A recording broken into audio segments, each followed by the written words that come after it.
여러분 평안하십니까? 오늘도 말씀과 함께 주님의 은혜 가운데 거하시기 바랍니다. 오늘 말씀은 사도행전 11장입니다. 고넬료에게 다녀온 베드로를 예루살렘의 교인들이 비난합니다. 그들이 베드로를 비난한 이유는 베드로가 할례받지 않은 사람의 집에 가서 그들과 함께 식사를 했다는 이유였습니다. 그것은 그들의 음식법을 어긴 것이기 때문이었죠. 당시 유대인들에게는 이것이 중요한 문제였던 것 같습니다.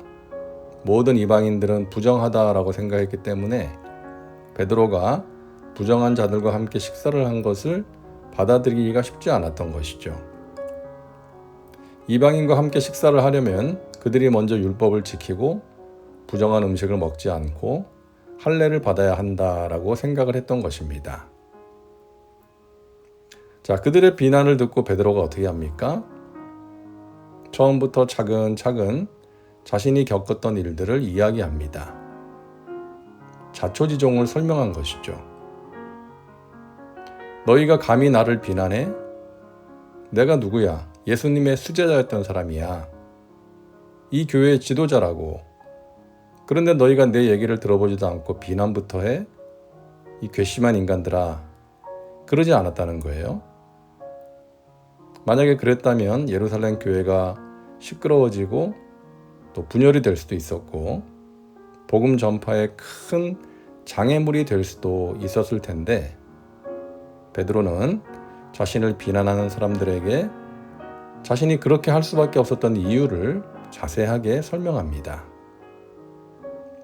내가 기도하다가 이런 환상을 보았고 하나님이 깨끗하게 하신 것을 속되다고 하지 말라는 음성도 들었고 고넬료의 집으로 가라고 하셔서 간 것이고 그들이 나를 기다리고 있었고 그들에게 복음을 전했고 그때 성령이 임하셨고 그들이 방언을 했고 그래서 세례를 베풀었고 그들이 며칠간 함께하며 말씀을 전해달라 그래서 그렇게 한 것이고 이렇게 모든 것을 처음부터 자세하게 설명합니다. 베드로가 예루살렘 성도들에게 하는 이야기의 핵심은 이 모든 일이 처음부터 하나님이 계획하시고 진행하신 일이라는 것입니다. 그래서 말하죠. 그런즉 하나님이 우리가 주 예수 그리스도를 믿을 때에 주신 것과 같은 선물을 그들에게도 주셨으니 내가 누구이기에 하나님을 능히 막겠느냐. 이방인 선교는 하나님의 계획 가운데 이루어진 일이다. 내가 어떻게 그것을 막겠느냐. 그리고 막아서도 안 된다라고 말했던 것이죠. 베드로를 비난하며 모였던 사람들은 베드로의 말을 듣고 더 이상 그를 비난하지 않습니다. 하나님께서 이방인에게도 생명 얻는 회개를 주셨다고 하며 하나님께 영광을 돌립니다. 우리의 교회에서도 생각의 차이 등으로 인해 이런 일이 생길 수 있습니다.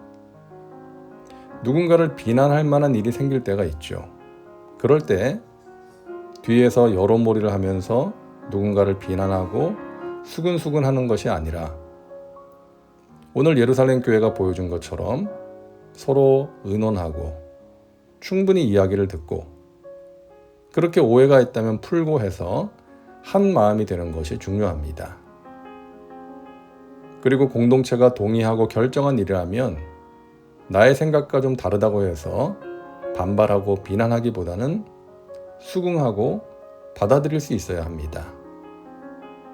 하나님의 뜻, 하나님의 말씀에서 벗어난 것이 아니라면 그렇게 해야 하는 것이죠. 그럴 때 마귀가 틈을 타지 못하고 교회가 하나 되어 하나님께서 맡기신 사명을 온전히 감당할 수가 있는 것입니다.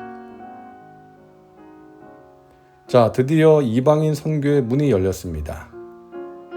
그리고 이방인들로 구성된 교회가 세워집니다. 바로 안디옥 교회입니다. 그때의 스데반의 일로 일어난 환란으로 말미암아 흩어진 자들이 베니게와 구브로와 안디옥까지 이르러 유대인에게만 말씀을 전하는데 그 중에 구브로와 구레네 몇 사람이 안디옥에 이르러 헬라인에게도 말하여 주 예수를 전파하니 주의 손이 그들과 함께 하심에 수많은 사람들이 믿고 주께 돌아오더라. 자, 스데반의 순교에서 비롯된 환란을 피해 흩어진 그리스도인들이 여러 지역에 가서 말씀을 전하는데요. 유대인들에게만 말씀을 전했습니다.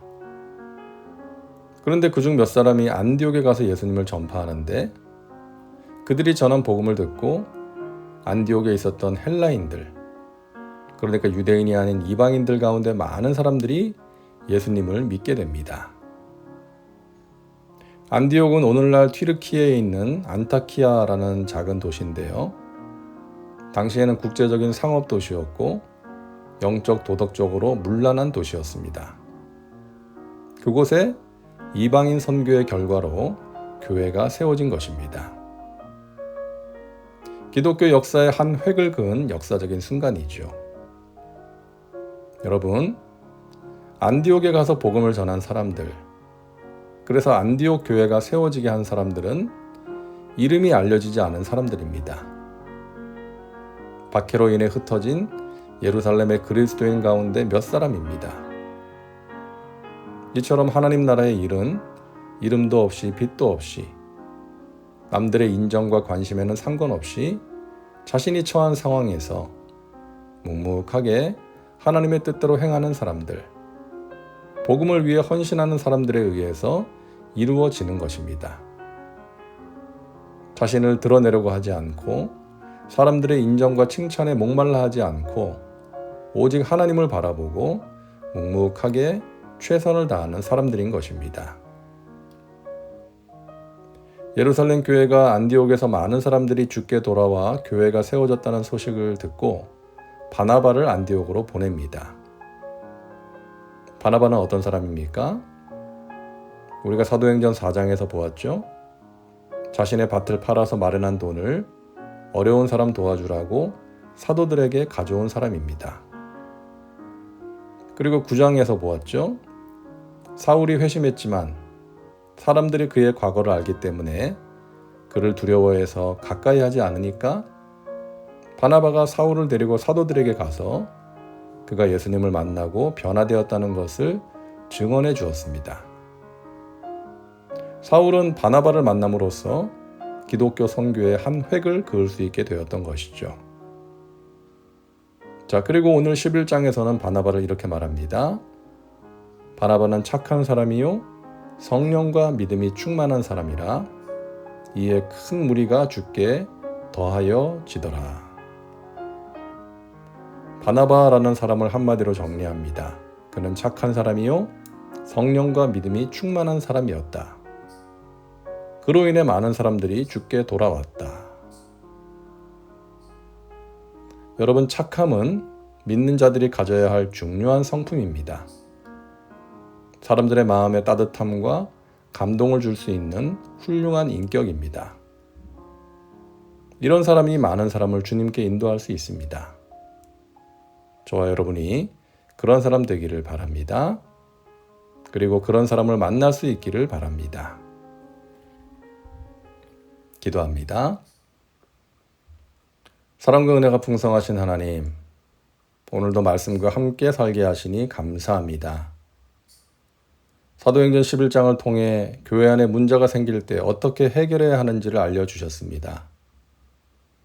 또한 무명의 그리스도인들을 통해 안디옥 교회가 세워진 것도 보았고, 착한 사람이요 성령과 믿음이 충만한 사람 바나바도 보았습니다.